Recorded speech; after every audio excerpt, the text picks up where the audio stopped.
ჩვენ გვჭირდება ჩვენი ქვეყნის უსაფრთხოების დაცვა, მათ შორის კანონმდებლობით და ამას ემსახურება თითოეული კანონპროექტი, რომელიც დაინიცირდა საქართველოს პარლამენტში. ეს ეხება მათ შორის გამჭვირვალობის შესახებ კანონს, სადაც კიდევ უფრო მეტი სიმკვეთე არის საჭირო იმისათვის, რომ ბოლომდე იყოს დაცული ჩვენი ქვეყნის ეროვნული უსაფრთხოება და იგივე ეხება ნებისმიერ სხვა კანონპროექტს, რომელიც დაინიცირდა საქართველოს პარლამენტში. ჩვენ ყოველგვარი საფრთხისგან უნდა დავიცვათ ჩვენი ქვეყანა. საპროტესტო აქციაზე სახის დაფარვა ეროვნულ უსაფრთხოებას ემსახურება ან ადამიანებს, რომლებიც სახეს არ ვიმალავთ, საჯაროდ არაფერი დასამალი არ გვაქვს და ისევ დგავართ რუსთაველის გამზირზე.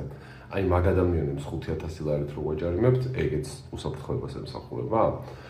თუ ეს ყველა კანონი იმას ემსახურება, რომ ერთი კონკრეტული კაცის დაცვა გინდათ და მისი პირადი კეთილდღეობის.